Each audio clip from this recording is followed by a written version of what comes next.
ناظرین، اس زمین پر ایک ایسا وقت بھی گزرا ہے جب یہاں زمین نہیں تھی، صرف پانی ہی پانی تھا، اور اس پانی پر صرف ایک کشتی تیر رہی تھی۔ کبھی ادھر سے ادھر، ادھر سے ادھر، زمین کی تلاش میں یہ کشتی اپنا ٹھکانہ ڈھونڈ رہی تھی۔ اس کشتی پر سوار جو لوگ تھے، یہ اس وقت کے وہ چند لوگ تھے جو کہ دنیا میں بچ گئے تھے، باقی پوری دنیا کے لوگوں کو غرق کر دیا تھا ایک طوفان نے، ایک سیلاب نے، جس کا ذکر ہم آج کرنے جا رہے ہیں۔ خیر، اس کشتی پر ایک مرد اور ان کے 3 بیٹے اور بہویں تھیں، اس کے ساتھ ساتھ جانوروں کے، مختلف اقسام کے جانوروں کے جوڑے بھی تھے جو کہ دوسری طرف اس کشتی میں یا دوسری منزل پر، کچھ روایتوں میں آیا ہے کہ رکھے ہوئے تھے۔ بہرحال یہ کوئی معمولی کشتی نہیں تھی ناظرین، اس کے سوار کوئی معمولی سوار نہیں تھے، یہ اس وقت کے اہل ایمان لوگ تھے۔ جی ہاں، یہ وہ لوگ تھے جو ایمان لے آئے تھے، وہ رب کو پہچان چکے تھے، اس پر ایمان لا چکے تھے اور اس کے حکم سے اس کشتی میں سوار ہو گئے تھے۔ بہرحال یہ لوگ اس کشتی میں سوار ہو کر اس زمین کو بسانے کے لیے جا رہے تھے جس زمین کا ان سے وعدہ کیا گیا تھا، اور وہ کشتی خاص اللہ کے حکم سے تیار کی گئی تھی۔ جس وقت یہ کشتی تیار کی جا رہی تھی ناظرین کرام، اس وقت اس کشتی کے تیار کرنے والے سے اس وقت کے جاہل لوگ آ کر کے پوچھا کرتے تھے کہ یہ تم کیا بنا رہے ہو، کیوں بنا رہے ہو، کیا وجہ ہے؟ تو اس کشتی کا معمار جو تھا، جو اس کشتی کو تیار کر رہا تھا، وہ کہتا کہ میں یہ کشتی اس لیے بنا رہا ہوں کیونکہ میں جانتا ہوں کہ آنے والے وقت میں ایک بہت بڑا طوفان آنے والا ہے، وہ طوفان اللہ تعالیٰ کی طرف سے آئے گا، تو جو شخص اس کشتی میں سوار ہو جائے گا، جو چرند پرند اس کشتی میں سوار ہو جائے گا، وہ بچ جائے گا، اور اس کے علاوہ تمام لوگ، تمام چرند پرند، سب کچھ غرق ہو جائے گا اس طوفان میں۔ بہرحال اس وقت کے جاہل لوگ تھے، اس وقت کے حساب سے انہوں نے تمسخر اڑایا، مذاق بنایا، کہا یہ کیا بات ہو گئی، ایسا تو ہو ہی نہیں سکتا کہ پوری دنیا ہی غرق ہو جائے، پوری دنیا ہی ختم ہو جائے، یہ تو تم نے کوئی عجیب سی بات کر دی۔ یہ تکرار انہوں نے وہاں پر جاری اور ساری کر دی اور ہنس کر، مذاق بنا کر آگے بڑھ گئے۔ بہرحال ناظرین، نبوت کا دعویٰ کرنے والی یہ شخصیت جس نے اس کشتی کو تیار کیا اللہ کے حکم سے تاکہ اس کشتی کے سوار بچ جائیں، اور یقیناً اس کشتی کے سوار اہل ایمان میں سے ہی ہیں، یہ شخصیت کوئی اور نہیں بلکہ حضرت نوح علیہ السلام ہے۔ جی ہاں ناظرین، آج کا قصہ ہم حضرت نوح علیہ السلام اور طوفان نوح پر ہی ڈسکس کر رہے ہیں۔ بہرحال حضرت آدم علیہ السلام کے قصے میں ہم یہ بات سن چکے ہیں کہ جب حضرت آدم علیہ السلام نے اپنے بیٹے شیث علیہ السلام کو کچھ نصیحتیں فرمائی تھیں، کچھ دعائیں بتائی تھیں، مخصوص دعائیں بھی بتائی تھیں، اس کے ساتھ ساتھ یہ پیشن گوئی بھی بتا دی تھی، یہ پیشن گوئی بھی کر دی تھی کہ ایک بہت بڑا طوفان آنے والا ہے۔ تو اہل علم کے مطابق وہ پیشن گوئی طوفان نوح کے متعلق ہی تھی جس کے لیے یہ کشتی تیار کی جا رہی تھی۔ خیر، اس طوفان سے سب کچھ غرق ہو گیا، اس طوفان میں کچھ نہ بچا، اور اس کے بعد جو چند لوگ اس کشتی پر سوار تھے وہ رہ گئے، اور اسی نسبت سے حضرت نوح علیہ السلام کو آدم ثانی بھی کہا جاتا ہے۔ خیر ناظرین، یہ طوفان آنا تھا، اللہ کا غیظ و غضب بلا سبب نہ تھا، اس کی وجہ تھی۔ خیر، اس کی وجہ یہ تھی کہ لوگ اپنا عمل جو اس وقت کرتے تھے وہ کھلے عام اللہ کی نافرمانی کیا کرتے تھے، جو چیزیں اللہ تعالیٰ کی طرف سے ان کے نبی نے، اس وقت کے جو نبی تھے حضرت نوح علیہ السلام نے انہیں بتائیں، انہیں تعلیم فرمائیں، وہ ان پر عمل نہیں کیا کرتے تھے، وہ برے کاموں میں، برے فعل میں لگے رہتے تھے۔ اسی وجہ سے اللہ تعالیٰ کا عذاب ان پر نازل ہوا۔ جب حضرت نوح علیہ السلام انہیں تعلیم فرماتے کہ یہ چیز غلط ہے، یہ صحیح ہے، تو وہ ان کا مذاق اڑایا کرتے تھے اور بدبخت تشدد بھی کیا کرتے تھے، اور ان بدبختوں نے ایک مرتبہ اتنا تشدد کیا کہ حضرت نوح علیہ السلام لہو لہان ہو گئے۔ بہرحال ناظرین، معاشرہ اتنا بگڑ چکا تھا، لوگ اتنے بد کردار ہو چکے تھے اس وقت کہ اللہ تعالیٰ کی بات کو نہ مانتے، اور لوگوں کی بات کیا کی جائے، اور تو اور خود حضرت نوح علیہ السلام کی بیوی ان کی سب سے بڑی نافرمان، ثابت ہوئیں۔ جی ہاں، یہ لوگوں کو باہر جا کر کہتی تھیں کہ نعوذ باللہ یہ دیوانے ہو گئے ہیں، ان کی بات کوئی نہیں ماننا، اور خود کو اللہ کا نبی بتاتے ہیں۔ افسوس، جس کے ساتھ زندگی گزارنی تھی اس نے بھی حضرت نوح علیہ السلام کی سچائی کو نہیں سمجھا، نہیں مانا، یہاں تک کہ اپنے بیٹوں کو بھی یہ نصیحت کرتی تھیں کہ کبھی اپنے باپ کی بات مت سننا، مت ماننا اس کی بات، وہ تمہارا دشمن ہے اور دیوانہ ہو چکا ہے، نعوذ باللہ۔ ناظرین کرام، یہ باتیں سن کر حضرت نوح علیہ السلام کا دل بھر آتا۔ ظاہر سی بات ہے، جس کے ساتھ زندگی گزارنی ہے، لوگ تو لوگ، غیر تو غیر، پرائے تو پرائے، جب اپنے بھی جو ہیں وہ آپ کی بات کو نہ سمجھیں تو دکھ اور افسوس زیادہ ہوتا ہے۔ خیر، اپنے پرائے تمام لوگوں سے نا امید ہو کر حضرت نوح علیہ السلام اللہ تعالیٰ کی بارگاہ میں پہنچتے اور گڑ گڑا کر اللہ سے فریاد کرتے کہ ان کافروں کو غرق کر دے۔ بہرحال اللہ تعالیٰ نے ان کی بات سنی۔ جب اللہ کی جناب میں ان کی دعائیں پہنچیں تو رحمت الہی کو جوش آ گیا۔ پھر جبریل فرشتے نے آ کر ان کو اللہ کا پیغام سنایا۔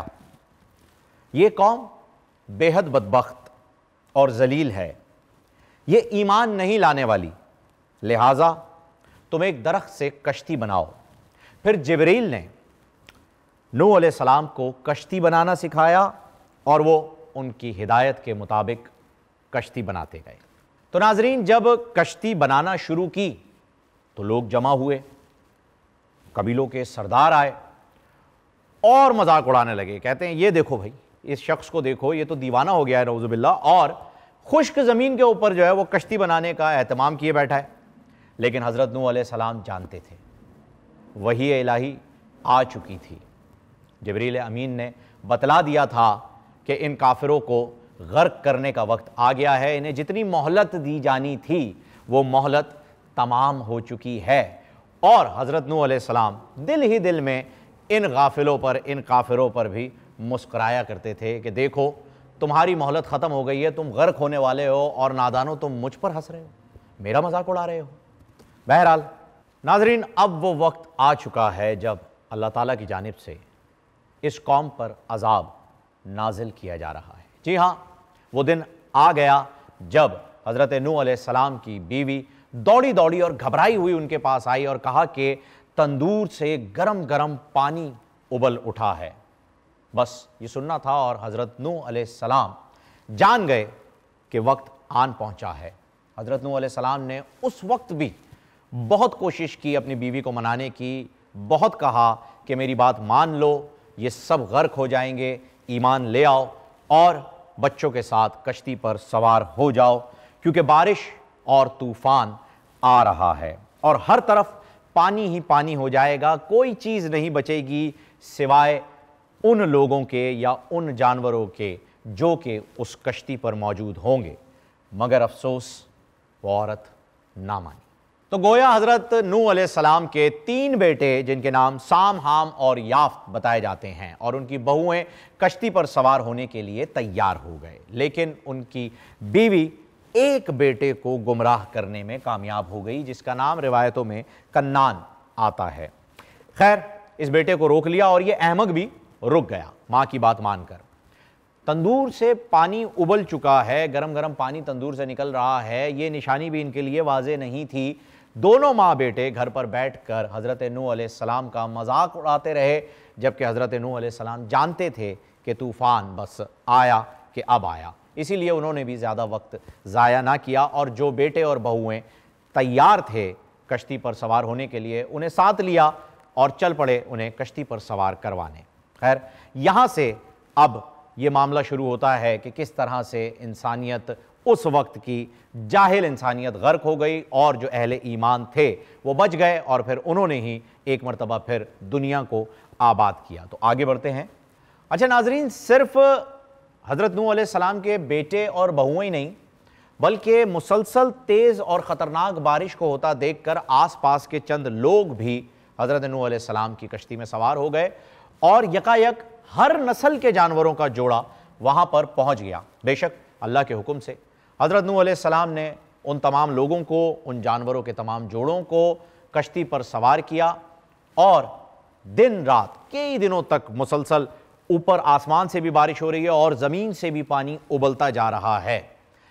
ایسی سچویشن میں جب حضرت نوح علیہ السلام نے اپنی بیوی کو ڈوبتے ہوئے دیکھا تو ان کی آنکھوں میں پانی اتر آیا۔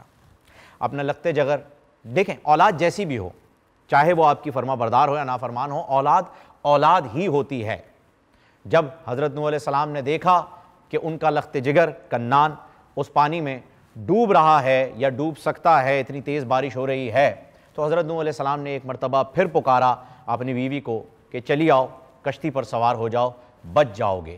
لیکن ان کا نافرمان بیٹا جو کہ کافر ماں سے پیدا ہوا تھا، مکمل کافر ہی رہا، اور اپنے باپ کو، حضرت نوح علیہ السلام کو جواب میں کہتا ہے کہ میرا قد تو اتنا لمبا ہے، میں کیسے ڈوبوں گا؟ نادان تھا، سمجھ نہیں پائے۔ لمبے قد کی کیا بات ہے، اتنے بڑے بڑے پہاڑ اس طوفان میں ڈوب گئے، غرق ہو گئے، نیست و نابود ہو گئے، پھر یہ کنعان اور اس کا قد کیا حیثیت رکھتے ہیں؟ خیر، اب جب یہ قدآور شخص جو کہ خود کو بڑا ہی لمبا سمجھتا تھا اور کہتا تھا کہ میں پانی میں نہیں ڈوب پاؤں گا، جب لہریں آتی تو پہاڑ کی جانب لپک پڑتا، پہاڑ پر چڑھ گیا، اور کئی دن رات تک جو ہے مسلسل بارش ہونے کی وجہ سے، زمین کے پانی ابلتے رہنے کی وجہ سے وہاں پر وہ پہاڑ بھی اس پانی میں غرق ہونے لگا۔ اب یہ وہ وقت ہے، یہ وہ موقع ہے جب باپ کے دل میں محبت کا ایک ایسا پیمانہ جو ہے وہ لبریز ہونے لگا ہے جس کی کوئی اور مثال نہیں ملتی، کیونکہ باپ ہے، اولاد ہے، اپنی اولاد ہے، اپنا خون ہے، تو اس کے لیے دل میں درد رہتا ہے۔ حضرت نوح علیہ السلام نے اللہ تعالیٰ کی بارگاہ میں فریاد عرض کی کہ اے اللہ، میری بیوی جو ہے وہ اس عذاب میں غرق ہو چکی ہے، تو نے وعدہ کیا تھا کہ میرے خاندان کی حفاظت کرے گا اور میرا خاندان محفوظ رہے گا، تو میرے بیٹے کو بچا لے۔ پھر اللہ تعالیٰ کی طرف سے جواب آتا ہے اور اللہ فرماتا ہے کہ اے نوح، تیرا بیٹا بھی تیرے گھر والوں میں سے نہیں ہے، کیونکہ تیرے اصل گھر والے، خاندان والے صرف وہی ہیں جن کے ایمان اور یقین تمہارے جیسے ہیں۔ جس طرح تم اللہ کو مانتے ہو وہ بھی مانتے ہیں، اور جس بات کو تم برا سمجھتے ہو وہ بھی سمجھتے ہیں۔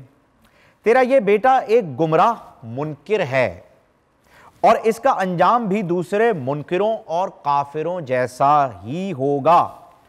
اسی وقت ایک بہت بڑی موج، ایک بہت بڑی لہر آئی اور حضرت نوح علیہ السلام کے بیٹے کو اس لہر نے غرق کر دیا۔ بیٹے کے غرق ہونے کے بعد اللہ تعالیٰ کے حکم سے حضرت نوح علیہ السلام کشتی لے کر وہاں سے چل پڑے۔ اب تصور کیجئے ناظرین کرام کہ پوری دنیا میں صرف پانی ہے، جہاں دیکھا جائے پانی ہے، اور پوری دنیا میں جو لوگ ہیں، جو چند لوگ جو اہل ایمان رہ گئے ہیں، وہ سارے کے سارے اس کشتی پر موجود ہیں اور کشتی چلے جا رہی ہے۔ تمام جانوروں کے جوڑے بھی وہاں پر موجود ہیں۔ کشتی دن رات چلتی رہی، یہاں تک کہ ایک روایت میں یہ بھی آتا ہے کہ خانہ کعبہ جہاں اس وقت موجود ہے وہاں یہ کشتی پہنچی، اور اس کشتی نے اس جگہ کے، خانہ کعبہ کے 70 چکر لگائے، گویا کہ طواف کر رہی ہو۔ بہرحال اس طواف کے بعد یہ کشتی آگے بڑھتی ہے، کئی دنوں اور راتوں کی مسافت طے کرتی ہے۔ اس کا ذکر یہاں پر نہیں آیا ہے کہ کتنے دن اور کتنی راتیں۔ بہرحال یہ کشتی بالآخر پہنچتی ہے جودی پہاڑی پر۔ اب یہ وہ مقام ہے جہاں پر آنے کے بعد اللہ کے حکم سے پانی اترنا شروع ہوتا ہے، اور اس کے ساتھ ساتھ زمین پر موجود جو پانی، وہاں پر زمین سے جو پانی ابل رہا تھا، وہ بھی زمین کی تہوں میں واپس جانا شروع ہو گیا۔ بہرحال حضرت نوح علیہ السلام نے کبوتروں کے ایک جوڑے سے ایک کبوتر کو اڑایا، اور جب وہ کبوتر لوٹ کر واپس آیا تو اس کے پنجوں پر لگی مٹی دیکھ کر، خشک مٹی لگی دیکھ کر اندازہ ہو گیا کہ بارش تھم چکی ہے۔ ایک مقام پر، ایک جگہ پر حضرت نوح علیہ السلام نے تمام لوگوں کو اترنے کا حکم دیا کشتی سے، اور خود بھی اتر گئے۔ اس کے بعد اللہ کے یہ پسندیدہ بندے دنیا کو آباد کرنے میں مصروف ہو گئے۔ دنیا کو آباد اس مرتبہ جن لوگوں نے کیا یہ اہل ایمان تھے، ایمان لا چکے تھے، اللہ تعالیٰ کی عبادات کرتے تھے اور اسی میں مصروف رہتے تھے۔ تو ہمیں یہ پتہ چلا کہ ایک قافلہ ایسا آیا جس نے اس دنیا کو دوبارہ سے شروع کیا، اور یہ قافلہ تھا عبادت گزار بندوں کا، جو کہ اس وقت کے نبی حضرت نوح علیہ السلام کی سرداری میں اس مقام تک پہنچا۔ تو ناظرین، یہ تھا قصہ حضرت نوح علیہ السلام، طوفان نوح اور کشتی نوح علیہ السلام کا۔ ہمیں پر نور سحر اور ذکر خدا، نبیوں کی مدح سرائی۔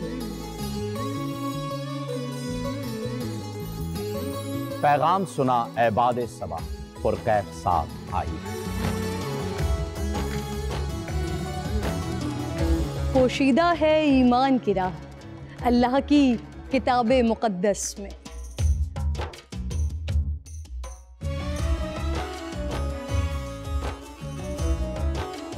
بس غور و فکر کا در ہے کھلا، حکمت سے سجی اس محفل میں۔ ہے لب پہ دعا زدنی علما، روشن ہی رہے یہ سارا جہاں۔ رم جھم رحمت کی گھٹا، ہر ایک نے ہدایت پائی۔ نعمت اور برکت سے سجا افطار و سحر کا دسترخوان۔ ننھے پھولوں نے مل کے کہا آج روزہ کشائی ہے۔ رمضان المبارک کی خصوصی نشریات رمضان میں بول۔